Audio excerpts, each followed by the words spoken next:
Si tuviera que definir el primer mes de Milei en tres palabras serían consenso de Washington.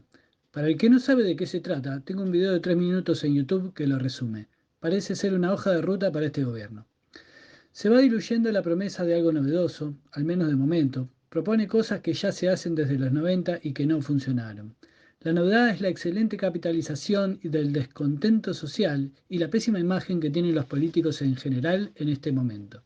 Hizo campaña y asume prometiendo que el ajuste lo paga la casta. Hasta ahora lo que hizo fue anunciar una serie de recortes insignificantes, como el café, choferes, celulares. También anunciaron que no se renovarán los contratos de los empleados estatales que hayan sido contratados el último año, alegando que son ñoquis militantes. Acá es donde veo la primera distracción y cómo se aprovecha del odio, que es irracional, para crear un relato.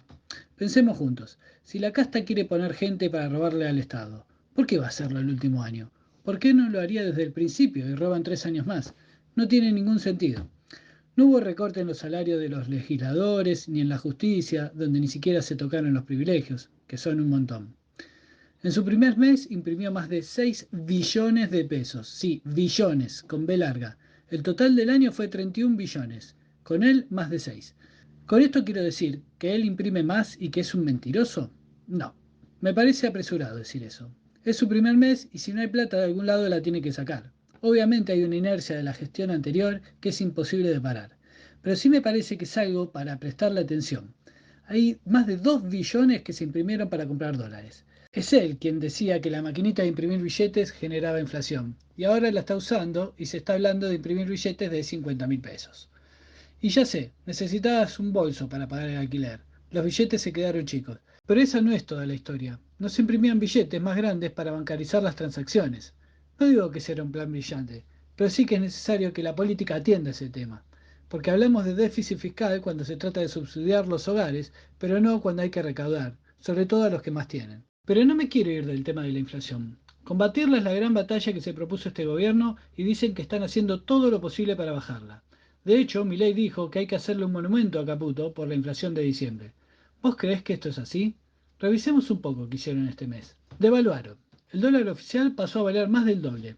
Lo llamaron sinceramiento del tipo de cambio. Acá no hay mucho que discutir. El gobierno anterior admitía que le pedían más de un 100% de devaluación, y cuando ganaron las generales aprovecharon el resultado para devaluar un 20%. Así como dijimos 20% de devaluación en un día, ahora tenemos que decir 110%, la tercera más grande de nuestra historia. Cuando sube el dólar en este país aumentan los precios, no importa si es el oficial o el blue o el que sea. Eso sí, cuando bajan los precios no lo hacen.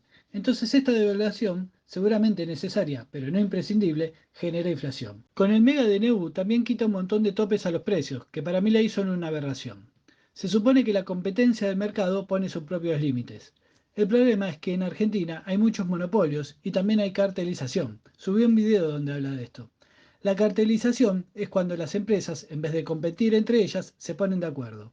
Por poner un ejemplo, las prepagas en enero aumentaron todas más o menos lo mismo, y parece que en febrero lo van a seguir haciendo. A mí competir entre ellas me suena a que bajan el precio u ofrecen más prestaciones. Que aumenten en conjunto me hace pensar más en cartelización. ¿Vos qué pensás?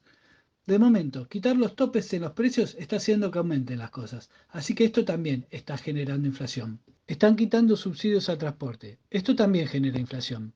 La nafta ya aumentó más del 100%, eso aumenta de nuevo el transporte, ya sea público o de productos, lo que genera más inflación. El gobierno ya convocó audiencia pública para subir las tarifas de luz y gas, eso también genera inflación, no solo por el aumento en los hogares, sino también en la producción y elaboración de productos. Además de todo esto, se decidió fijar en 110% la tasa para los plazos fijos, una tasa muy por debajo de la inflación anual. Cualquiera que puede tener un mínimo ahorro, tal vez porque esté juntando para comprarse algo que necesita, la opción a corto plazo le hace perder una buena porción de ese ahorro. Por esto empezaron a crecer los plazos fijos en UVA, que tenían un mínimo de 90 días. ¿Y qué hicieron? Aumentaron el mínimo a 180 días. Entonces el que quiera ahorrar sin perder con la inflación tiene que depositar la plata y esperar 6 meses para recuperarla. Además le sacaron la tasa mínima que tenían los bancos si el plazo fijo se cancelaba antes de tiempo, por lo que encima si necesitas el dinero antes, el banco te va a dar el interés que quiera. Conclusión, al que le sobre un peso le conviene usarlo, y cabe recordar que ellos mismos insistieron todo el tiempo que la inflación iba a caer cuando caía el consumo, pero a la vez te están quitando la posibilidad de ahorrar, están incentivando el consumo. Resumiendo, se entiende que hay un atraso de precios y que había ciertas políticas que no eran sostenibles en el tiempo, pero no se entiende por qué hacer todo junto y mucho menos por qué hay que aplaudir y escuchar que Caputo está haciendo un esfuerzo sobrehumano para combatir la inflación. Todo lo que están haciendo genera inflación y el esfuerzo lo está haciendo el pueblo. Repasemos rápidamente. Devaluación récord, impresión de más de 6 billones de pesos, quita de control y límites de precio, quita de subsidios en el transporte, aumento de combustibles, aumento de servicios y desalientan el ahorro. No me digan que todo es por herencia. Claramente hay una intención política atrás, porque así como pueden imprimir billetes, bien podrían incentivar los ahorros y financiarse así, protegiendo a los ahorristas y combatiendo la inflación. Cuanto a lo político, envió un mega DNU y una ley ómnibus que entre ambos tienen casi 1000 artículos. El vocero Adornis dice que el dólar está aumentando porque no se aprueban. Milei dice que los legisladores se demoran para cobrar coimas, entre otras cosas. ¿Quién paga las coimas? ¿Las empresas? ¿Por qué tienen que pagarlas? ¿Porque las propuestas son inaprobables? El ABC de la corrupción es un empresario coimeando a un político para que apruebe algo que lo favorece a él perjudicando al Estado. Es el mejor y más recurrente ejemplo de corrupción. E increíblemente blanquea que sus propuestas requieren de coimas y no pasa nada. Es una locura los medios de información que tenemos. ¿Será que están coimeados también? Bueno, el propio Milei habló de periodistas ensobrados. Caputo dice que si no se aprueban, el ajuste va a ser más brutal.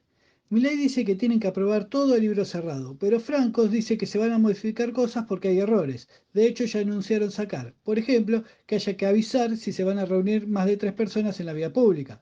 También dieron marcha atrás con la ley de pesca. Derogan leyes que estaban vetadas, eliminan artículos que no existen.